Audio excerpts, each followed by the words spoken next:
Počúvate podcast Úradu pre dohľad nad zdravotnou starostlivosťou Vaše zdravie pod dohľadom.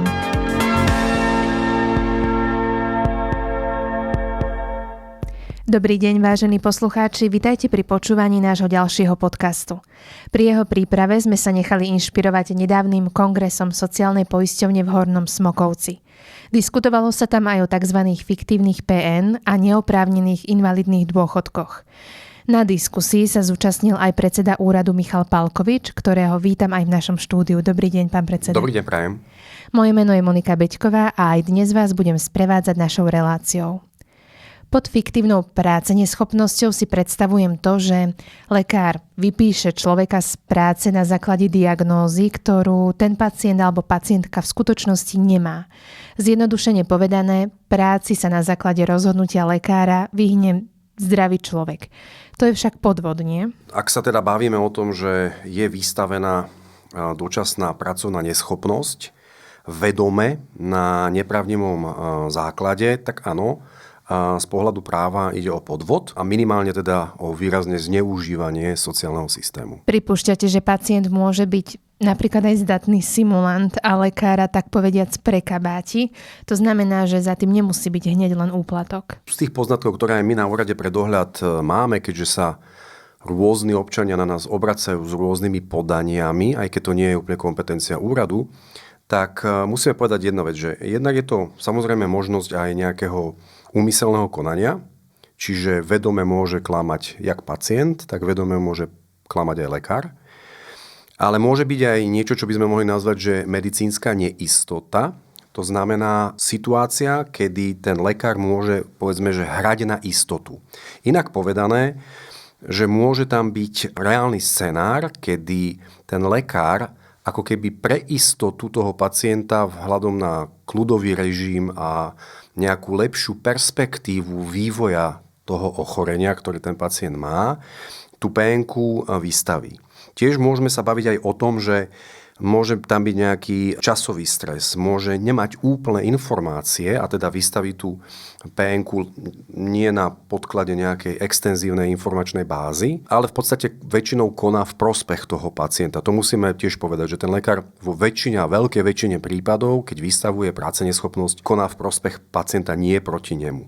Samozrejme, aj keď sa bavíme o tom, že vystaví tú PN-ku z opatrnosti, nejde síce o podvod, pretože to nie je vedomé porušenie pravidiel, ale výrazne to poškodzuje tento sociálny systém, pretože prakticky sa skladáme tomu pacientovi na tú práceneschopnosť všetci občania. Týmto ste vlastne zodpovedali moju ďalšiu otázku, ktorú som plánovala položiť, že to teda nemusí byť vždy podvod a nie vždy je priestor na to, aby sa dostali k slovu orgány činné v trestnom konaní. Naozaj ste vysvetlili tie dôvody, kedy napríklad to neplatí. V tejto súvislosti spomeniem opatrenie, ktoré platí od 1. januára minulého roka, podľa ktorého posudkový lekár sociálnej poisťovne môže ukončiť dočasnú práceneschopnosť alebo inými slovami môže zrušiť rozhodnutie ošetrujúceho lekára. Sociálna poisťovňa po 5 mesiacoch od účinnosti tohto nového pravidla oznámila, že na základe revízie PN ušetrila na výplatách nemocenských dávok takmer 48 miliónov eur. A teraz citujem z vyhlásenia. Od začiatku roka do konca mája 2025 bola každá 10. PN ukončená rozhodnutím posudkového lekára alebo na podnet posudkového lekára sociálnej poisťovne. Počet tzv. V úvodzovkách premarodovaných dní za 5 mesiacov tohto roka medziročne klesol o viac ako 1,2 milióna. Sú teda revízne kontroly práceneschopnosti zo strany sociálnej poisťovne podľa vás tou správnou cestou? Určite áno. Je to chválihodné. Akože nalejme si čistého vína. Proste sociálny systém v tejto sfére PN bol zneužívaný. Bolo to najmä na podklade ako keby udržateľnosti sociálnych nejakých benefitov ľudí a tak sa trošku ako keby zažmurovali tie oči pred následkami. Nikto nevidel, ani ten lekár, keď úmyselne vystavoval PN-ku niekomu nie na diagnózu, ktorú reálne mal, tak nevidel za tým účet. Tak ako ste správne povedali, tam padli rôzne čísla, ale v podstate sa bavíme niekde v desiatkách miliónov ušetrených finančných zdrojov, ktoré sa dajú samozrejme na naše dôchodkové zabezpečenie potom veľmi zmysluplnejšie využiť. Tak to už len hovorí o tom, že tá solidarita toho systému, na podklade ktorej je tento sociálno-zdravotný systém ako taký založený, tak nebol dobre regulovaný. A teda my sme aj veľmi radi, že v dialógu so sociálnou poisťovňou budeme pokračovať. Úrad tam určite má svoje miesto. A teda na druhej strane my sme tu aj za toho pacienta, tak aby sa nevyskytla zase iná situácia, že to je ako keby nefér voči tým chorým, že ako keby teraz tie sankčné opatrenia mali byť viacej hnané do perzekúcie, či už lekára, alebo nejakého naháňania pacienta. Tak ja musím povedať, že to určite nie je o kriminalizácii, a to je skôr o náprave systému, čiže tu nejde ani tak teraz o dávanie, tak ako povedali reprezentanti sociálnej poisťovne, to nejde teraz dávať pokuty každému jednému, ale skôr upozorňovať lekárov, že takéto konanie nie je naozaj zodpovedné, môže byť až trestné a teda do budúcna práve hľadať ako keby tú opravu toho systému vnútri, pretože to je dlhodobo udržateľnejšie a vždy postavené na nejakej informačnej báze. Ako keď dávate sankcie a teda ten systém ako keby krivíte do určitej miery nie nápravnými opatreniami, ale tými represívnymi opatreniami. Počúvate podcast Úradu pre dohľad nad zdravotnou starostlivosťou Vaše zdravie pod dohľadom. Viac o témach, ktoré riešime, sa môžete dozvedieť aj na sociálnych sieťach na Instagrame, Facebooku a LinkedIne. Presne mi v tejto súvislosti napadá, myslím, že bolo to aj kritizované v čase prijatia tejto novej zákonnej kompetencie sociálnej poisťovne, či je to teda voči pacientom fér a teda voči aj tým, ktorí reálne trpia. Že preto, ak je cieľom ušetriť peniaze, môže sa napríklad stať, že posudkový lekár v úvodzovkách v honbe za úsporami zastaví PN neoprávnene a pacient je tým poškodený. Je cieľom predchádzať takýmto situáciám? To nie je len vec sociálnej poisťovne, ale napríklad aj úradu pre dohľad, kde teda pre nás je podstatné naozaj mať tie nápravné opatrenia a do budúcna predchádzať takým situáciám, najmä v tej informovanosti. Tam, ako odznelo, tak posudkoví lekári nemajú nejaké motivačné kvóty a naopak pacient má vždycky možnosť jednak kontrolovateľnosti toho rozhodnutia sociálnej poisťovne, preskúmateľnosti. A samozrejme môže sa, alebo má aj tie možnosti odvolania, poprípade nejakej súdnej ochrany. Čiže za mňa tá aktivita, ktorá smeruje ku úspore financií, nie je ani tak cieľ. Skôr je to ako keby, že povieme, že vedľajší efekt správne nastaveného systému, ktorý motivuje lekárov konať správne a pacienta rovnako sa dožadovať práce neschopnosti len v tých opodstatnených prípadoch, kedy je to pre benefit jeho zdravotného stavu. A nezneužívať ten systém, áno. Obdobne je to aj pri rozhodnutí o udelení invalidného dôchodku. Občan teda podá návrh na priznanie takéhoto dôchodku na sociálnu poisťovňu, ale už musí mať, alebo by mal mať, v rukách nález lekára špecialistu, ktorý mu diagnostikuje taký druh ochorenia alebo poškodenia organizmu zdravia, ktorý mu zakladá právo na invalidný dôchodok. Či to tak naozaj ale je, musí na konci procesu posúdiť, predpokladám, posudkový lekár sociálnej poisťovne. A nie je teda práve problém v sociálnej poisťovni, ak hovoríme o neoprávnene priznaných invalidných dôchodkoch? Môžem len povedať toľko, že sociálna poisťovňa teda nepriznáva invaliditu bez odborných lekárskych posudkov. Čiže tam vždycky musí byť podklad, na báze ktorého sa prisudzuje invalidita. Opäť ale zdôrazním, že toto nepatrí pod Úrad pre dohľad nad zdravotnou starostlivosťou, ale my presne takéto podania, ktoré naozaj nie je zrovna málo, ale dostávame na úrad, postupujeme práve sociálnej poisťovni. Takže určite tam môže byť nejaké systémové riziko v tej predchádzajúcej diagnostike, poprípade pri dlhodobo nejako nemenej obsažnej zdravotnej dokumentácii, lebo tá vlastne nehovorí o tom, že napríklad zdravotný stav sa v tom čase môže lepšiť toho pacienta a teda je tam v nejakých periodicitách potrebná ako keby znova evaluácia alebo zhodnotenie toho zdravotného stavu. Čiže zase platí, že je to dôležité kontrolovať, je dôležité mať nastavené transparentné pravidlá, tak aby naozaj tí, ktorí majú zníženú pracovnú schopnosť, takto mali zohľadnené. Napríklad aj v tom, ako sa vedia potom v niektorých iných pracovných procesoch nejako inkorporovať alebo zúčastniť. V tejto súvislosti mi napadá aj informácia, keď poradca generálneho riaditeľa sociálnej poisťovne Pavol Martanovič práve počas kongresovej diskusie, ktorú sme spomínali na úvod, upozornil, že zo 250 000 invalidov 200 000 ešte pracuje. Je to však podľa vášho názoru dôkaz, že 200 000 občanov dostáva invalidný dôchodok zrejme neoprávnene? Vôbec nie. To by bolo strašné zjednodušenie, to je také populistické hesla si viem predstaviť, ale nie je to pravda. A invalidita na Slovensku neznamená zákaz práce, ale je to kompenzácia zníženej pracovnej schopnosti. To znamená, mnohí invalidní poistenci pracujú na skrátený úväzok v nejakých chránených dielniach alebo sa rekvalifikujú alebo sú kvalifikovaní v niektorých pozíciách primerane tomu nejakému zdravotnému stavu, ktorý majú. To znamená, za mňa je to presne naopak, že to je pozitívny jav, nie je dôkaz zneužívania, pretože by som dokonca povedal, že to by mal byť aj motivačné pre zamestnávateľov, pretože tam sú aj iné benefity, ktoré sa zohľadňujú, keď sa takýto zamestnanec zamestná. A to je podľa mňa skôr výzva nájsť práve takých zamestnávateľov, ktorí vedia využiť ľudí, ktorí majú nejaký iný zdravotný stav. Čiže presne naopak, ako možno, že by tie headliny mali znieť, je to vec práve ako keby aj inkluzívneho správania sa voči týmto občanom. Že sa dokážu opäť vrátiť do toho pracovného procesu, rozumiem. Pokiaľ viem, tak existencia fiktívnych PN, rovnako ako aj fiktívnych invalidných dôchodkov, má korene zapustené ešte v socializme. Ako je možné, že tento nešvár prežil aj ekonomickú transformáciu po roku 89 a je prítomný aj v dnešnej trhovej ekonomike? Alebo teda, aké sú teda jeho systémové predpoklady, okrem, dajme tomu, nepoctivosti pacientov a niektorých zdravotníkov? Je to zlá kontrola, nedostatočná kvalifikácia posudkových lekárov, nadmerná ochrana zamestnancov cez zákonník práce alebo možno štedré nemocenské? Čo je tým hnacím motorom? Určite to nie je jedna jediná vec. To bude taká nejaká, že systémová nejaká konštelácia alebo systémové nastavenie. Čiže áno, historicky nejaká mäkká kontrola.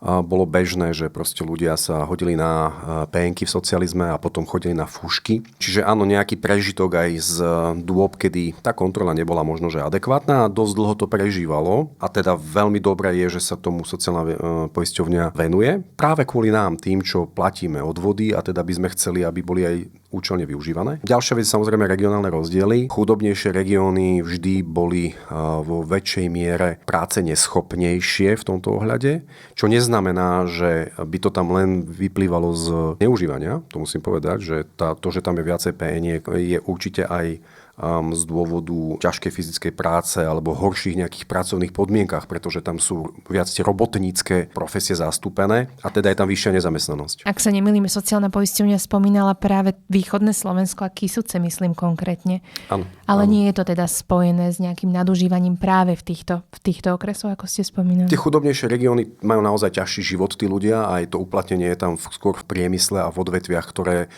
sú fyzicky náročnejšie. Ale určite treba povedať, že aj rôzne tam sú deformujúce stimuly v sociálnych dávkach na strane teda pracovných organizácií, ktoré sa majú starať o to. Je teda veľmi dobré, aj keď nás navštívili reprezentanti sociálnej poisťovne a pomenovali problém a riešenia, tak si myslím, že do budúcna je to naozaj aj môžem povedať, že obdivuhodný krok, lebo je to veľmi odvážny krok po toľkatých 10 ročiach ako keby takého nejakého zabetonovania toho systému, našli spôsoby, ako to mäkkými opatreniami, a nie teda revolúciou, ale skôr takými evolučnými krokmi, dostať na tú správnu cestu motivácie aj pacienta, aj lekárov. Tým sa vlastne dostávame k možným riešeniam. O ľuďoch, ktorí čerpajú fiktívne PN-ky a poberajú neoprávnené invalidné dôchodky, môžeme hovoriť ako o čiernych pasažieroch, ktorí cudzopasia na verejných zdrojoch sociálnej poisťovne. V konečnom dôsledku na to ale doplácajú poctiví ľudia. Môžeme si o tom povedať viac. V čom je to škoda pre štát a teda najmä pre poistencov? Vždycky je to v prípade poisťovne sociálnej, je to samozrejme o nejakej finančnej udržateľnosti. Ďalšia vec je samozrejme, je to aj voči nám pracujúcim zodpovednejšie, pretože potom bude aj tlak na to, aby rástli odvody na sociálne zabezpečenie, čiže my budeme viacej musieť platiť v daniach, keď ten systém bude mať veľký odliv finančných zdrojov nie práve na to, čo je potrebné, a teda práceneschopnosť. A teda aj voči tým skutočne chorým občanom je to veľmi nespravodlivé, pretože tí by mali V podstate tie zdroje, ktoré sú teraz neúčelne vynakladané, mali by byť redistribuované práve na to, aby tie sociálne podmienky života v zdravotnom znevýhodnení boli možno, že na vyššej úrovni. Počúvate podcast Úradu pre dohľad nad zdravotnou starostlivosťou Vaše zdravie pod dohľadom. Viac o témach, ktoré riešime, sa môžete dozvedieť aj na sociálnych sieťach na Instagrame, Facebooku a LinkedIne. Zdravotné poisťovne by sa chceli v odhaľovaní fiktívnych PN podľa ich vyjadrení angažovať, ale údajne nemajú prístup k údajom, podľa ktorých by mohli identifikovať podozrenie z takýchto nekalých praktík. Je to naozaj tak? Ten dôvod aj tej komunikácie ako kebyže medzirezortnej, keďže my sme skôr z toho rezortu zdravotníctva, aj keď nie je priamo pod ministerstvom zdravotníctva ako nezávislá inštitúcia, ale tá trieštivosť tých dát, my to niekedy pomenujeme, že dátové peklo, je veľmi veľká. Čiže my tu máme v sektore veľmi veľa informácií, ktoré či už zdravotnícky personál, alebo aj my ako inštitúcie generujeme, ale nezdielame. A tá fragmentácia dát je jedna vec. Tým, že nemáme medzi sebou zozdelené informácie, tak nevedia napríklad ani sociálna poisťovňa, ani iné rezorty o tom, že aký je dôvod práce neschopnosti, aké diagnózy poprípade ten pacient má, na ktoré sa aj reálne lieči, lebo je logické, keď má niekto astmu, ktorá ho výrazne znevýhodňuje, tak by mal brať na to lieky.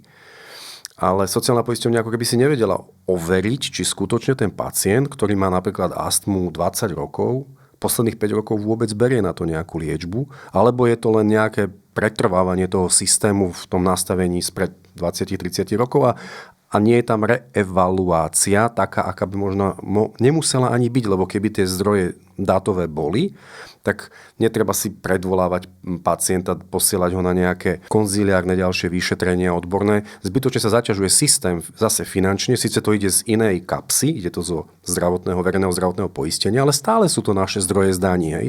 Takže za mňa určite dáta, veľmi dôležité, lebo teraz sú fragmentované. Ďalšia vec sú aj nejaká právna anabáza. Aby sme si mohli vymieňať tieto dáta, potrebujeme mať aj nejaké zákonné úpravy, ktoré bude treba spraviť. No a samozrejme teda informačné systémy nastaviť tak, aby vedeli tie informácie zdieľať, ale aby boli aj tie informácie v tom systéme k dispozícii. Keď sa ešte vrátim k zdravotným poisťovniam, bude správne, aby práve poisťovne, obdobne ako sociálna poisťovňa, mali kompetenciu vykonávať aj revízne PN-ky. Oni totiž majú kompetenciu robiť revíziu nákladov na liečenie. Zdravotná poisťovňa, ktorá by mala právo rušiť PN-ky poistencov, by si v rámci konkurenčného boja možno musela dať asi veľký pozor na to, aby s týmto rušením možno nepreháňala, lebo by prišla o klientov. Nemýlim sa? Ja si myslím, že tu je taký konkurenčný tlak, ktorý by nebol dobrý, ak by sa rozhodovacie právo prenieslo na zdravotné poisťovne. Je dobré, keď je vlastníkom nejakého procesu niekto konkrétny, nejaká konkrétna inštitúcia, už aj preto, aby sa tam dali nastaviť aj pravidlá nejakej reevaluácie, alebo teda nejakých, možno že aj súdnych vymáhaní alebo domáhaní sa svojej pravdy toho poistenca. Čiže za mňa toto nie je dobrá cesta, ale na druhej strane treba povedať, že je veľmi potrebné a žiaduce, aby sa koordinovali zdravotné poisťovne so sociálnou poisťovňou. To si myslím, že je dôležité, ale opäť poviem tie dve úskalia, ktoré treba vyriešiť, a to je jednak tá digitalizácia, tá dátová anabáza a jednak samozrejme aj tá právna, tá legislatívna anabáza, ktorú je nutné doriešiť a podľa vyjadrenia sociálne poisťovne na tomto budú veľmi intenzívne pracovať a my veľmi radi pomáhame k tomuto dielu alebo k tomuto cieľu, takže určite sa veľmi radi zúčastníme takýchto rokovaní. Počas diskusie na kongrese sociálnej poisťovne zazneli aj pomerne šokujúce informácie, podľa ktorých polícia odhalila prípady, keď invalidi s nízkym IQ vlastnia zbrojný preukaz. Takže otázkou je, či invalidi s nízkym IQ majú naozaj nízke IQ. Ak áno, potom je otázka, ako funguje systém vydávania zbrojných preukazov, či nie je teda ten psychologický test len formálny. Ak by však nízke IQ bola len fikcia, potom sa samozrejme pripája aj problém zlyhania nielen tých, čo posudzujú spôsobilosť občanov na jeho získanie, ale aj možno posudkových lekárov sociálnej poisťovne. Čo môže pre elimináciu tejto nežiaducej praxe urobiť úrad, pán predseda? Počas debaty ste sa v úvodzovkách posťažovali, že za 20 rokov úrad nemal kontakt so sociálnou poisťovňou, prvýkrát vlastne až počas kongresovej diskusie. Áno, je to pravda, že my v tomto štáte máme niečo, čo sa nazýva inštitucionálny ghosting. Inak povedané, nevidíme iné inštitúcie, nevieme o sebe, aj v rámci toho, že reprezentujeme štát a rôzne jeho funkcie, tak nie úplne o sebe vieme. A teda bolo veľmi príjemným, že sociálna poisťovňa nie je len úrad pre dohľad, ale aj zdravotné poisťovne a iné inštitúcie oslovila práve v tejto téme, aby sme v podstate prispeli každý v rozsahu svojich kompetencií ku náprave toho systému. Pozor, nie, aby to bolo že perzekučné, ale naopak, aby to bolo spravodlivé voči tým, ktorí naozaj tú PN-ku vyžadujú alebo ktorí majú nejakú invaliditu. Čo sa týka týchto ako keby prienikov, či už je to policajný zbor alebo aj zdravotné poisťovne, tak jedna z vecí je to, čo som spomenul, že teda diagnóza pôvodne stanovená sa môže v čase nejako meniť. A tam je možno, že tie soft skills veľmi dobre využiť a teda tie mäkké nástroje, nie hneď aktivovať pacienta, ktorého posiela na nejaké vyšetrenie a zase zvyšovať náklady. Druhá vec je, že presne takýmto spôsobom ako keby z zdrojov dát z iných inštitúcií sa dá dopátrať k tomu, že ten pacient zjavne asi ten problém nebude mať. A to je, či už je nejaká mentálna retardácia, alebo to môžu byť aj poberanie rôznych typov dávok. Keďže tie dávky zase nie sú úplne medzi sebou tie inštitúcie prepojené, tak ten, čo je opatrovaný, súčasne môže niekoho opatrovať a ešte byť aj invalidný. Takže je tam naozaj veľmi veľa vecí, ktoré sa týmto odhalili a je dobré, že boli pomenované, lebo na to sa potom dá nastaviť aj ten systém. Počúvate podcast Úradu pre dohľad nad zdravotnou starostlivosťou Vaše zdravie pod dohľadom. Viac o témach, ktoré riešime, sa môžete dozvedieť aj na sociálnych sieťach na Instagrame, Facebooku a LinkedIne. Diskutujúci ako o jednom z riešení hovorili o prepojení dát, ktoré ste už aj vyspomínali, ale konkrétne aj o vytvorení tzv. Profilu občana. Ako by takéto riešenie fungovalo v praxi a aké výhody by podľa vás prinieslo? Je to práve o tom, že na toho konkrétneho poistenca bude naviazaný súbor informácií, ktoré budú dokumentovať nielen teda jeho zdravotný stav, ale súčasne teda aj možnosti a rozsah čerpania rôznych typov dávok. Takže si myslím, že to je krok veľmi dobrým smerom. Teraz je len otázka, ako to naozaj zrealizovať, tak aby to bolo aj v súlade s legislatívou. Presne to mi napadá, či by nebol takýto profil občana, do ktorého by malo prístup viac inštitúcií a teda ich zamestnancov, pracovníkov, problémom z hľadiska ochrany osobných údajov, ústavného práva, teda na súkromie.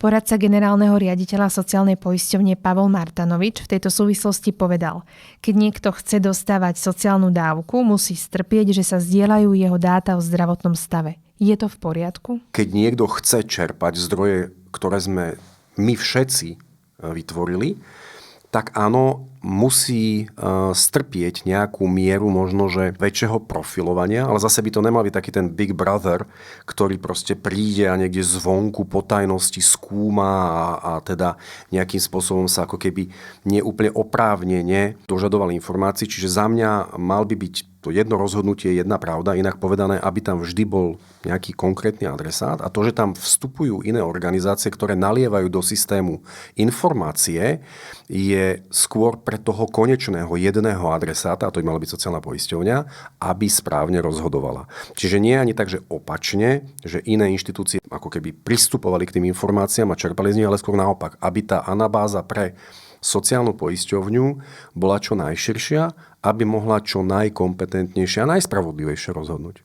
Ako k riešeniu týchto relatívne zložitých problémov s fiktívnymi PN-kami a teda neoprávnenými invalidnými dôchodkami môže prispieť úrad? Ako som už spomenul, veľmi radi prispiejeme v odborných diskusiách. Úrad nie je orgánom jednak trestného práva, nemá a ani nemá mať podľa mňa kompetenciu rušiť práceneschopnosť a takisto neposudzuje nárok na dávky. Je to dôležité povedať, lebo my odstupujeme presne takéto podania občanov. Čo ale vidím ako kľúčovú, je odborná indikácia PN, kde úrad vie pomôcť. To znamená, my v tomto momente ale opäť nemáme legislatívnu právomoc, ale my máme dohľad nad zdravotnou starostlivosťou, ktorý je v kompetencii úradu. My sa vieme pozerať na opodstatnenosť napríklad zmeny diagnózy počas PN-ky, čiže v individuálnych prípadoch, a takto sme zatiaľ nastavili aj tú komunikáciu so sociálnou poisťovňou, si vieme zreteľahodné prípady zozdieľať, kde úrad sa vie pozrieť, ako je možné, že napríklad z diagnózy nejakých diskopatí, teda chorôb skeletu, chrbtice, sa zrazu zmení po 3/4 roku tá diagnóza na nejakú psychiatrickú diagnózu alebo opačne. To znamená, že my sa vieme pozrieť, či tam skutočne sú dôvody medicínske, ktoré ten lekár vypisujúci PN-ku, či už všeobecný lekár alebo iný lekár, zohľadnil dostatočne a že či skutočne tam je takýto dôvod relevantný. Čiže toto vieme si v týchto situáciách určite takýmto spôsobom pomôcť. A samozrejme my máme prístup ku rôznym dátam zo zdravotných poisťovní, čiže vieme byť aj mediátorom komunikácie medzi zdravotnými poisťovňami a sociálnou poisťovňou. Poprípade môže byť aj ten kanál cez manažment údajov, ktorým by sa práve takéto dáta vymieniali, keďže my tu máme relatívne rozsiahle informácie zo zdravotných poisťovní. Predpokladá to ale dostatočný právny rámec, ale opäť to zdôrazním, úrad je veľmi pripravený a byť nápomocný v tejto agende sociálnej poisťovni, pretože vidí naozaj veľmi dobrú perspektívu udržateľnosti sociálneho systému práve v takýchto aktivitách. A to už boli posledné informácie nášho dnešného podcastu. Myslím, že to, o čom sme hovorili, sú dobré dôvody na zamyslenie a hľadanie optimálnych riešení. Je správne a vo verejnom záujme odstavovať tzv. Čiernych pasažierov od čerpania zdrojov sociálnej poisťovne, ale zároveň to treba robiť tak, aby štát nepoškodil zodpovedných a poctivých, alebo inými slovami, aby so špinavou vodou nevylial z vaničky aj dieťa. Pán predseda, ďakujem vám za návštevu nášho štúdia. Ďakujem veľmi pekne za pozvanie. Od mikrofónu moderátorky sa s vami lúči Monika Beďková. Zostaňte s nami.